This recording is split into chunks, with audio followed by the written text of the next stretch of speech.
ప్రజాస్వామ్యాన్ని మోడీ ప్రభుత్వం కూని చేస్తుందని ప్రశ్నించే వారిని విపక్ష నేతలను మోడీ లక్ష్యంగా ఎంచుకొని పనిచేస్తున్నారని వామపక్షాల నేతలు ఆరోపించారు. ఢిల్లీ ముఖ్యమంత్రి కేజ్రీవాల్ అరెస్టుకు నిరసనగా సిపిఐ, సిపిఎం, సిపిఐఎంఎల్, మార్క్లైన్, సిపిఐఎంఎల్, న్యూ డెమోక్రసీ ఆధ్వర్యంలో ఖమ్మం పాత బస్టాండ్ సెంటర్లో నిరసన ప్రదర్శన నిర్వహించారు. ఈ సందర్భంగా సిపిఐ జిల్లా కార్యదర్శి పోటు ప్రసాద్ మాట్లాడుతూ మూడోసారి అధికారంలోకి వచ్చేందుకు విపక్షాలపై మోడీ దాడి చేస్తున్నారని, ఈడీ, సిపిఐ ద్వారా అక్రమ కేసులు బనాయిస్తున్నారని ఆరోపించారు. బీజేపీ పాలిత రాష్ట్రాల్లో అవినీతి లేదా అని ఆయన ప్రశ్నించారు. కేవలం ఎన్నికల లబ్ధి పొందేందుకే అక్రమ కేసులు బనాయిస్తున్నారని ప్రసాద్ తెలిపారు. కార్యక్రమంలో సిపిఐ జాతీయ సమితి సభ్యులు భాగం హేమంతరావు, సిపిఐ నాయకులు పోటు కళావతి, సిహెచ్ సీతమ్మాలక్ష్మి, మేకల శ్రీనివాసరావు, దొండపాటి రమేష్ పాల్గొన్నారు.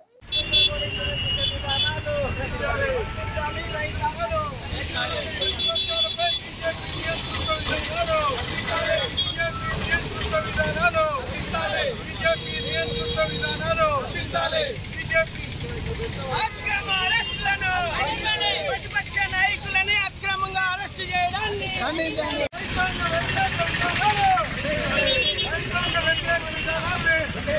కనీస మద్దతు ధరల గ్యారెంటీ చట్టాన్ని కనీస మద్దతు ధరల గ్యారెంటీ చట్టాన్ని కనీస మద్దతు ధరల గ్యారెంటీ చట్టాన్ని కనీస మద్దతు ధరల గ్యారెంటీ చట్టాన్ని నరేంద్ర మోడీ ప్రభుత్వ నిరంకుశ విధానాలు నరేంద్ర మోడీ ప్రభుత్వ నిరంకుశ విధానాలు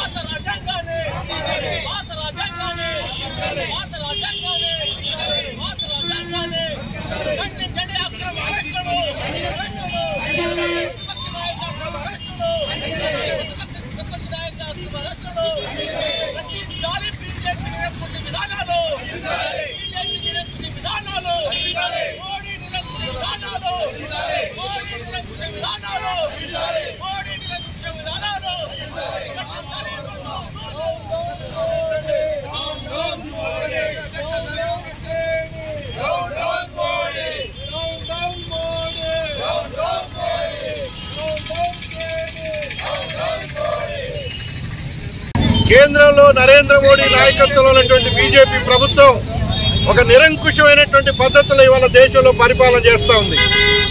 ఎన్నికలు సమీపిస్తున్నటువంటి వేళ ఇవాళ ప్రతిపక్ష నాయకుల మీద అప్రజాస్వామికమైనటువంటి కేసులు పెడుతూ ముఖ్యమంత్రులను కూడా అరెస్టు చేసేటువంటి ఒక నీచమైనటువంటి పద్ధతులకు ఇవాళ బీజేపీ ఒడిగడుతూ ఉంది. ఇవాళ స్వతంత్రంగా పనిచేసేటువంటి సంస్థలైనటువంటి ఈడీని, సిబిఐని, ఇన్కమ్ ట్యాక్స్ డిపార్ట్మెంట్ని ఇవాళ బీజేపీ ప్రభుత్వం జేబు సంస్థలుగా మార్చుకొని ఎక్కడైతే ప్రతిపక్ష పార్టీలు అధికారంలో ఉన్నాయో అక్కడ ఇవాళ ఒక ప్రజాస్వామ్యాన్ని భగ్నం చేసేటువంటి పద్ధతుల్లో ఇవాళ ఒక నిరంకుశంగా ఇవాళ ముఖ్యమంత్రులు కూడా అరెస్టు చేసి భయభ్రాంతులకు గురి చేస్తున్నటువంటి పరిస్థితి వస్తూ ఉంది. ఇవాళ ప్రతిపక్ష పార్టీలను లొంగ తీసుకునే దానికోసం ఇటువంటి పద్ధతులు అనుసరిస్తూ ఉంది. ఇవాళ ఈ 10 సంవత్సరాల కాలంలో ఒక్కడంటే ఒక్క బీజేపీ నాయకుడి మీద కూడా విచారణ కానీ అరెస్టులు కానీ ఈ ప్రభుత్వం చేయలేదు. కానీ ప్రతిపక్షాల మీద ఎక్కడైతే ప్రతిపక్షాల అధికారులు ఉన్నాయో వాళ్ళ మీద ఈడీల పేరుతో కేసులు పెట్టి అరెస్టులు చేసి ఇవాళ లొంగ తీసుకునేటువంటి ప్రయత్నం చేస్తూ ఉంది. మరొక వైపున రేపు రాబోయేటువంటి ఎన్నికల లబ్ధి పొందేదాని కోసం ఇవాళ కాంగ్రెస్ పార్టీ యొక్క బ్యాంక్ అకౌంట్లని సీజ్ చేసి ఎన్నికల్లో లబ్ధి పొందాలనేటువంటి ప్రయత్నం చేస్తూ ఉంది.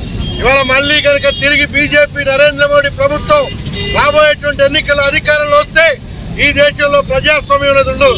నియంతృత్వం ఇవాళ వచ్చేటువంటి పరిస్థితి ఉంది. కాబట్టి ఇవాళ ఇటువంటి నిరంకుశ విధానాలు అవలంబిస్తున్నటువంటి బీజేపీని రాబోయేటువంటి ఎన్నికల్లో ఓడించాల్సిన అవసరం ఉంది.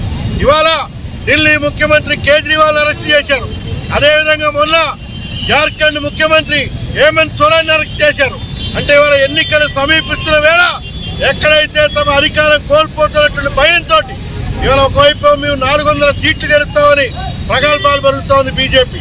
కానీ ఇవాళ దేశంలో బీజేపీ పట్ల అన్ని వర్గాల ప్రజల వ్యతిరేకత వచ్చి ఎన్నికల్లో ఓడిపోతున్నటువంటి భయంతో ఇవాళ ప్రతిపక్ష పార్టీలు బెదిరించేదానికోసం, లొంగ తీసుకునేదానికోసం ఇటువంటి అరెస్టులతోటి ప్రజాస్వామ్యాన్ని హత్య చేసి నియంతృత్వంగా నిరంకుశంగా వ్యవహరిస్తున్నటువంటి బీజేపీని రాబోయేటువంటి ఎన్నికల్లో ఘోరంగా ఓడించేదానికోసం ఇవాళ ప్రజలు సంసిద్ధులు కావాలని చెప్పేసి ఇవాళ కేజ్రీవాల్ అరెస్టుకు నిరసనగా, అదేవిధంగా కాంగ్రెస్ పార్టీ బ్యాంక్ అకౌంట్ ని సీజ్ చేసిన దానికి నిరసనగా ఈ రోజు దేశవ్యాప్తంగా వామపక్ష పార్టీల ఆధ్వర్యంలో తెలంగాణ రాష్ట్రంలో కూడా ఈ నిరసన కార్యక్రమాలు నిర్వహించడం జరుగుతోంది. రాబోయేటువంటి రోజుల్లో ఎన్నికల్లో మోడీ ప్రభుత్వాన్ని గద్దెదించేదాని కోసం ప్రజలందరూ కూడా ఐక్యం కావాల్సిన అవసరం ఉందని చెప్పేసి తెలియజేస్తా ఉన్నాం.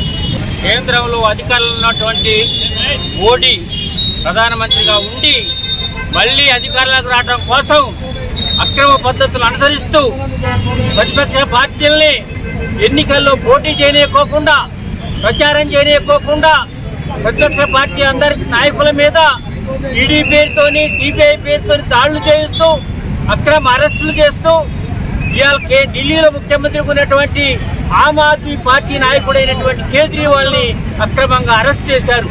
అంతకుముందు 2 నెలల లోపలే హేమంత్ సోరెన్, జార్ఖండ్ ముఖ్యమంత్రి హేమంత్ సోరెన్ అరెస్ట్ చేశారు. ఈ విధంగా 2 సంవత్సరాల కాలంగా ఢిల్లీ ఉప ముఖ్యమంత్రి మనీష్ సిసోడియాని జైల్లో పెట్టారు.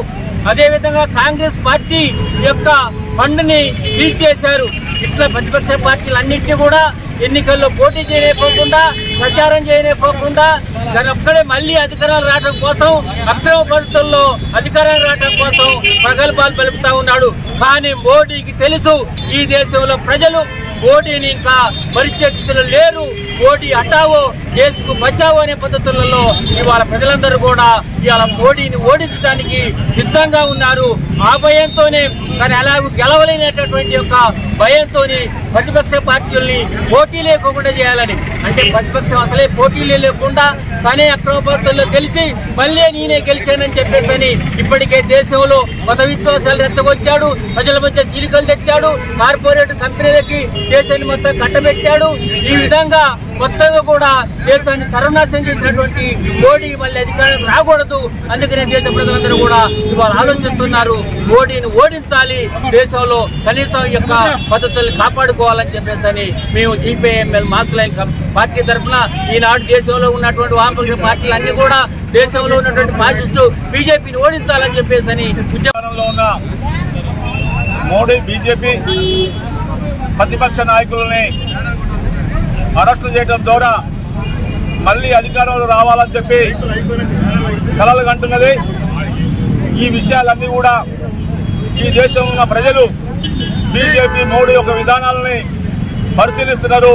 ఈ పార్లమెంట్ ఎన్నికల్లో ఖచ్చితంగా మోడీని గద్దె దింపుతారని చెప్పి కూడా ఈ సందర్భంగా తెలియజేస్తున్నాను.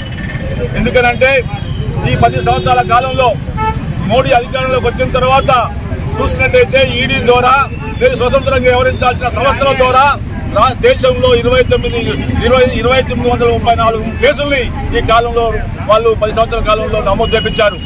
అంతకుముందు కాంగ్రెస్ గవర్నమెంట్, ఇతర గవర్నమెంట్ ఉన్న సందర్భంలో మొత్తం చూసినా కూడా 200 కేసుల కంటే నమోదు కాలే.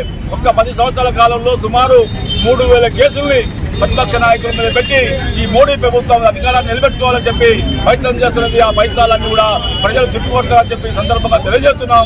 అందుకోసమే కేంద్రంలో ఉన్న మోడీ ప్రభుత్వం ఇవాళ ఏదైతే ప్రతిపక్ష నాయకుల అరెస్టు ద్వారా, బెదిరించడం ద్వారా అధికారాన్ని నిలబెట్టుకోవాలని ప్రయత్నం చేస్తుందో ఈ ప్రయత్నాలన్నీ కూడా ప్రజలు గమనించాలని, మోడీని ఓడించాలని చెప్పి సందర్భంగా కోరుతున్నాను.